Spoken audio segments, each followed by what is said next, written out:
ఆంధ్రప్రదేశ్లో లోక్సభ ఎన్నికల హీట్ కంటే రాజ్యసభ ఎన్నికల హీట్ చాలా వాడివేడిగా ఉంది. సో ఎట్టి పరిస్థితుల్లో రాజ్యసభ ఎన్నికల్లో ఖచ్చితంగా 3 స్థానాలు గెలవాలని వైసీపీ కృత నిశ్చయంతో ఉంది. ఒక్కటైనా గెలవాలని టీడీపీ అనుకుంటోంది. మరి ఇది సాధ్యమవుతుందా?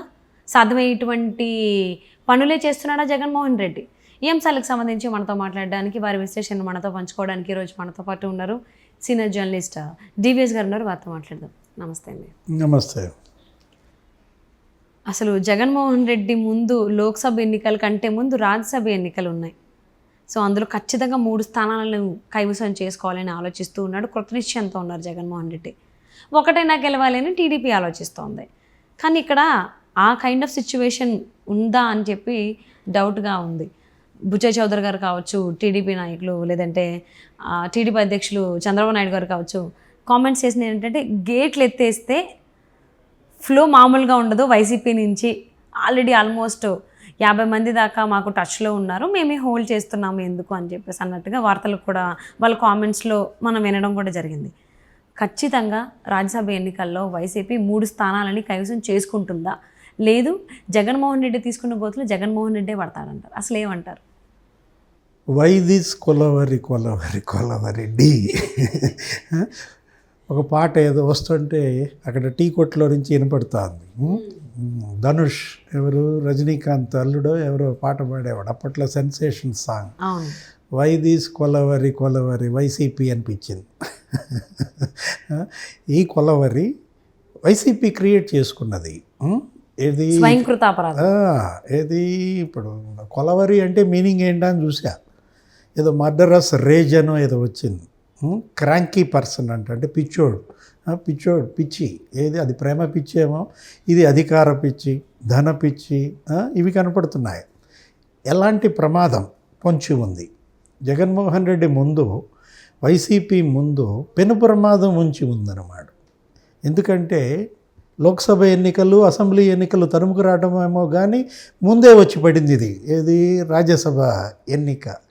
ఈ రాజ్యసభ ఎన్నిక ఎట్లా గట్టెక్కాలి? ఆల్రెడీ 25 మంది ఎమ్మెల్యేల చీటీలు చించేశాడు. ఇప్పుడు 4 లిస్టులలో ఏం జరిగింది? ఒక 68 మందిని మార్పులు చేర్పులు చేశారు. ఒక 10 మంది ఎంపీలను మార్చేశారు. ఎమ్మెల్యేల్లో ఒక 25 మందికి సీట్ ఎగ్గొట్టారు. ఈ సీట్లు పోయినటువంటి ఎమ్మెల్యేలంతా పక్కచూపులు చూస్తున్నారు, వేరే పార్టీల వైపు వెళ్ళారు. మనం చూసాం. ఆళ్ల రామకృష్ణారెడ్డి, కాపు రామచంద్రారెడ్డి షర్మిల వైపు, కాంగ్రెస్ వైపు వెళ్ళారు. అట్లాగే ఇంకా మిగతా శాసనసభ్యులు ఇప్పుడు సీటు రాని ఎస్సీ, ఎస్టీ, బీసీ వీళ్ళు ఉన్నారు. ఇప్పుడు పార్థసారథి అతను రేపో ఎల్లుండో చేరబోతున్నాడు తెలుగుదేశంలో అంట. నెక్స్ట్ ఎంఎస్ బాబు, జొన్నలగడ్డ పద్మావతి, ఎలీజా, ఆర్థర్, సుధాకర్ బాబు, వీళ్ళందరూ కూడా సిట్టింగ్ వైసీపీ ఎమ్మెల్యేలు. ఎవరైతే జగన్ మోసానికి గురయ్యారో, ఎవరికైతే సీట్లు లేవో వీళ్ళంతా రేపు పొద్దున తెలుగుదేశంకి ఓటేశారనుకో. అంటే ఇప్పుడు టికెట్లు ఆయన ఇవ్వలేదు కాబట్టి వీళ్ళ అవకాశాన్ని అప్పుడు సద్వినియోగం చేసుకుంటారు. రాజ్యసభ ఎన్నికల్లో మాకు ఇవ్వనప్పుడు మేము ఎందుకు వైసీపీకి ఓటేయాలి అని కక్షపూరిత చర్యలు జగన్మోహన్ రెడ్డే కాదు, జగన్మోహన్ రెడ్డి వాళ్ళు ఎవరైతే బలయ్యారో లేకపోతే ఎవరైతే ఇబ్బంది పడ్డారో వాళ్ళు కూడా అవకాశాన్ని ఉపయోగించుకుంటారు. దేవుడి స్క్రిప్ట్ కదా జగన్మోహన్ రెడ్డి భాషలో మనం మాట్లాడాలంటే. దేవుడు జగన్మోహన్ రెడ్డికి, వైసీపీకి కాదు, వాళ్ళకు కూడా దేవుడే కదా. ఇప్పుడు రక్షణ నిధికి దేవుడే, ఎలీజాకి దేవుడు ఉంటాడు, అర్దర్కి దేవుడు ఉంటాడు. ఇప్పుడు బలైన వాళ్ళందరి పట్ల దేవుడు సానుభూతిగా ఉంటాడు. ఎందుకని? విలన్ల పట్ల దేవుడు సానుభూతిగా ఉండడు, బాధితుల పట్లే సానుభూతిగా ఉన్న పరిస్థితుల్లో ఇప్పుడు బాధిత పార్టీ ఏది? తెలుగుదేశం. తెలుగుదేశం అధినేతనే జైల్లో వేశారు. రేపు తెలుగుదేశం జనసేన అలయన్స్ గెలుస్తున్నాయనేది 100 రోజుల ముందే ప్రజల్లోకి వెళ్ళింది. వరుస పెట్టి వీళ్ళందరూ కూడా తెలుగుదేశంలో చేరుతున్నారు, జనసేనలో చేరుతున్నారు. ఇప్పుడు నిన్న మనం చూసాం లావు కృష్ణదేవరాయలు, అతను తెలుగుదేశంలో చేరుతున్నాడు ఇవాళ రేపు. వల్లభనేని బాలశౌరి ఎంపీ మచిలీపట్నం, ఆయన ఇటు జనసేనతో చేరుతున్నాడు. అంటే ఎంపీలంతా కూడా వెళ్ళిపోతున్నారు. ఎమ్మెల్యేలు వెళ్ళిపోతున్నారు. ఈ పరిస్థితుల్లో ఎలాగైనా గెలవాలి.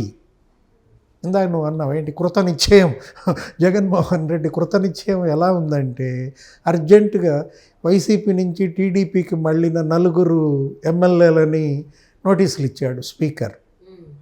తమ్మినేని సీతారాం గారి కార్యాలయం ఆ 4 ఎమ్మెల్యేలు ఉన్నారు కదా, కోటంరెడ్డి శ్రీధర్ రెడ్డి, ఆనం రామనారాయణ రెడ్డి, ఉండవల్లి శ్రీదేవి, మేకపాటి చంద్రశేఖర్ రెడ్డికి నోటీసులు ఇచ్చారు. మీ మీద ఎందుకు అనర్హత వేటు వేయకూడదు, సమాధానం చెప్పండి అని. వాళ్ళు ఏదో కొంచెం గడువు అడిగారు. ఆ గడువు కూడా ఎక్కువ ఇచ్చినట్లేరు, 26 కల్లా కావాలంటున్నాడు ఆయన సమాధానం. అంటే ఏంటి, రాజ్యసభ ముందే తేలిపోవాలి. ఆల్రెడీ పెండింగ్ పిటిషన్స్ కొన్ని ఉన్నాయి. తెలుగుదేశం పిటిషన్ వేసింది, మన డోలా బాలవీరాంజనేయ స్వామి ఒక పిటిషన్ వేసాడు. తెలుగుదేశం నుంచి జగన్ ఒక 4 లాక్కున్నాడు. ఎవరు, వల్లభనేని వంశీ, వాసుపల్లి గణేష్, కరణం బలరాం, మద్దాల గిరి వాళ్ళు ఉన్నారు కదా. ఆ 4 ఎమ్మెల్యేల మీద ఇంతవరకు వేటే ఇలా. మరి అది జరిగేప్పటికీ 2 ఏళ్ళు ఏమో అవుతుంది. మరి 2 ఏళ్ల నుంచి వాళ్ళ మీద చర్యలు తీసుకోకుండా ఆ పిటిషన్ పెండింగ్ పెట్టి ఇప్పటికిప్పుడు ఈ వైసీపీ పిటిషన్ ఎలా ఎంక్వైరీ చేస్తుంది స్పీకర్ కార్యాలయం? ఇక అప్పుడు ఏం చేశారు స్పీకర్ గారు, వాళ్ళ 4 వీళ్ళ 4 8 మందికి నోటీసులు పంపాడు.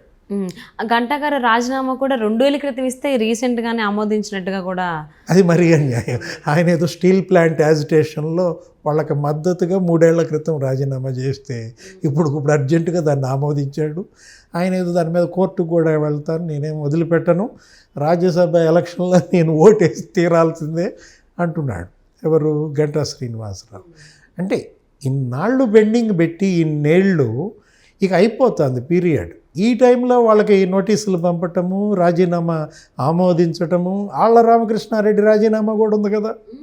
నిన్న మొన్న ఆయన మరి జగన్ మీద కోపంతో రాజీనామా చేశాడు షర్మిలతో చేరేటప్పుడు. మరి అది కూడా ఆమోదించాలా?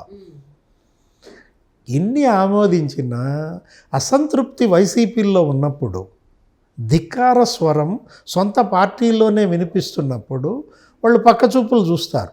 ఎట్టి పరిస్థితుల్లో జగన్కి గుణపాఠం చెప్పాలి కాబట్టి తెలుగుదేశం రాజ్యసభ అభ్యర్థిని గెలిపించాలి. ఇదే కదా అవకాశం వాళ్ళకి. అవును, అంటే దెబ్బతిన్న వాళ్ళు ఖచ్చితంగా తిరిగి దెబ్బ కొట్టాలనేది ఆలోచిస్తారు కదా. ఆలోచించకుండా ఎందుకు ఉంటారు? ఛాన్స్ వదులుకోరు కదా, అస్సలు వదులుకోరు. ఛాన్స్ రావట్లేదనే ఫీల్ అవుతారు. ఇంక వచ్చిందంటే ఖచ్చితంగా దాన్ని సద్వినియోగం చేసుకుంటారు. మరి ఇదంతా ఆలోచించకుండానే జగన్మోహన్ రెడ్డి ఇలా నోటీసులు పంపించడం, లేకపోతే టికెట్లు ఇవ్వను అని చెప్పి మొండి చేయి చూపించడం, ఇవన్నీ చేస్తాడా అంటారా?